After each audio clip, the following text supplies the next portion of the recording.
ಜನ IAS ಮಾಡಿದ್ರು, ನಾವ್ಯಾಕ ಮಾಡಕ್ಕಾಗ್ಲಿಲ್ಲ ಅಂತಕ್ಕಂಥ ಆತ್ಮ ವಿಮರ್ಶೆಯನ್ನು ಮಾಡ್ಕೊಳ್ತಕ್ಕಂಥದ್ದು ಅತ್ಯಂತ ಅವಶ್ಯದ. ಇಲ್ಲ ರೀ, ನೀವು ಮಾತಾಡ್ತೀರಿ ನೀವು ಹೊಕ್ಕಿರಿ, ನಾವು ಮಾತಾಡ್ತೀವಿ ನಾವು ಹೊಕ್ಕಿವಿ, ಇನ್ನೊಂದ್ ಸ್ವಲ್ಪ ಹೊತ್ತು ಮುನಿಗ್ತು ಅಂತಂದ್ರ ನಮ್ಮನ್ನ ಹಿಡಿಯಾಕ ನೀವಿರಂಗಿಲ್ಲ, ನಿಮ್ಮನ್ನ ಹಿಡಿಯಾಕ ನಾವು ಇರಂಗಿಲ್ಲ, ಇಲ್ಲಿ ಕೇಳಿವಿ ಇಲ್ಲಿ ಬಿಟ್ಟಿವಿ.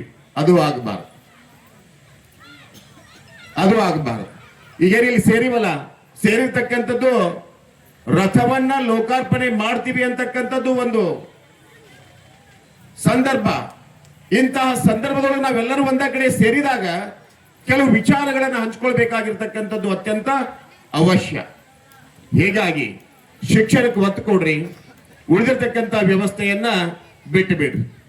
ಆದ್ರೆ ಕೆಲವು ಸಂದರ್ಭದಲ್ಲಿ ನಾವು ಹೇಳ್ತಿರ್ತೀವಿ, ರಾಜಕೀಯ ಮಾಡುವ ರಾಜಕೀಯ ಮಾಡ್ರಿ, ಸಮಾಜ ಅಂತಕ್ಕಂಥ ವ್ಯವಸ್ಥೆ ಬಂದಾಗ, ಸಮಾಜದ ಕೆಲಸ ಅಂತಕ್ಕಂಥದ್ದು ಬಂದಾಗ, ಊರಿನ ಕೆಲಸ ಅಂತ ಬಂದಾಗ ಅದು ರಾಜಕೀಯವನ್ನ ಹೊರಗಿಟ್ಟ ನಾವೆಲ್ಲರೂ ಒಂದು ಅಂತಕ್ಕಂಥ ಕೆಲಸ ನೀವು ಮಾಡಿದಾಗ ಮಾತ್ರ ನೀವು ಮುಂದೆ ಬರ್ಲಿಕ್ಕೆ ಸಾಧ್ಯದ.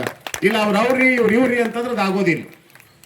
ಮಾಡೋಣ ರಾಜಕೀಯ, ಸಂದರ್ಭ ಬಂದ ನಾವು ಮಾಡೋಣ, ನೀವು ಮಾಡೋಣ, ಎಲ್ಲರೂ ಮಾಡೋಣ, ಎಲ್ಲರೂ ಏನ್ ಮಾಡ್ತಾರೆ ಮಾಡೋಣ. ಬಟ್ ಊರಿನ ವ್ಯವಸ್ಥೆ ಬಂತು, ಊರಿನ ಸಮಸ್ಯೆ ಬಂತು, ಸಮಾಜದ ಸಮಸ್ಯೆ ಬಂದಾಗ ಅವೆಲ್ಲವನ್ನ ರಾಜಕೀಯವನ್ನ ಅದರಲ್ಲಿ ಬೆರೆಸಬೇಡ. ರಾಜಕೀಯ ಬೆರೆಸಿದ್ವಿ ಅಂದ್ರ ಅದು ಯಾವುದೂ ಯಶಸ್ವಿ ಆಗ್ಲಿಕ್ಕೆ ಸಾಧ್ಯ ಇಲ್ಲ. ಅದು ನಮ್ಮಲ್ಲಿ ಮೊಟ್ಟ ಮೊದಲಿರಬೇಕಾಗಿರ್ತಕ್ಕಂಥ ಪರಿಕಲ್ಪನೆ. ಹಿಂದುಳಿದವರು, ಶೈಕ್ಷಣಿಕವಾಗಿ ಹಿಂದುಳಿದವರು, ಅದಕ್ಕೆ ಕಾರಣ ಏನು ಅಂತಂದ್ರೆ ನಮ್ಮಲ್ಲಿರ್ತಕ್ಕಂಥ ಮೂಢನಂಬಿಕೆ ಜೊತೆಯಲ್ಲಿ ನಮ್ಮಲ್ಲಿರ್ತಕ್ಕಂಥ ಕೆಲವು ದುಶ್ಚಟಗಳು. ನಾವೇನ್ ಮಾಡ್ತೀವಿ, ಕೂಲಿ ಕೆಲಸಕ್ಕೆ ಹೋಗ್ತೀವಿ. ಆಗ ರಂಗಾಪುರ ಸರ್ ಹೇಳಿದ್ರು, ಮೊದಲ ಕಟ್ಟಡ ಕಟ್ಟಬೇಕಾದ್ರೆ ಕೋಟಿಕಲ್ಲು ಒಡ್ರ ಅಂತ ಹೇಳ್ತಿದ್ರು, ಅದಕ್ಕೆ ಫೇಮಸ್ ಇದ್ರು. ಆದ್ರೆ ಇವತ್ತ ಎಲ್ಲೇ ಕಟ್ಟಡ ನಡೆದದ ಅಂತಂದ್ರೆ ಚಿಕ್ಕ ಎರಡಕೆರೆ ಗ್ರಾಮದ ಯುವಕರಲ್ಲಿ ಇರ್ತಾರ, ಅಲ್ಲಿ ಜನ ಬಹಳಷ್ಟು ಉದ್ಯೋಗ ಕೈಗೊಂಡಾರ ಅಂತ. ಇವತ್ ನೋಡ್ರಿ, ನೀವೊಬ್ಬ ಗೌಂಡಿ ಕೆಲಸ ಮಾಡ್ತಾ ಇದ್ದಾನಂದ್ರೆ ಮಿನಿಮಮ್ ಅವಾಗ 700, 800, 900, 1000 ರೂಪಾಯಿ ಪಗಾರ ಬರ್ತದೆ. ಆ ಬಂದಿರತಕ್ಕಂತ ಪಗಾರದೊಳಗ ತನ್ನ ಮನೆತನಕ್ಕಾಗಿ ಎಷ್ಟನ್ನು ಒಯ್ತಾನ, ತನ್ನ ಸ್ವಂತ ಖರ್ಚಿಗಾಗಿ ಎಷ್ಟನ್ನ ಬಳಕೆ ಮಾಡ್ಕೊಳ್ತಾನ. ಸ್ವಲ್ಪ ವಿಚಾರ ಮಾಡು, ಸ್ವಲ್ಪ ವಿಚಾರ ಮಾಡು. ಖರ್ಚು ಮಾಡ್ಬೇಡ ಅಂತಲ್ಲ, ಮಾಡ್ರಿ.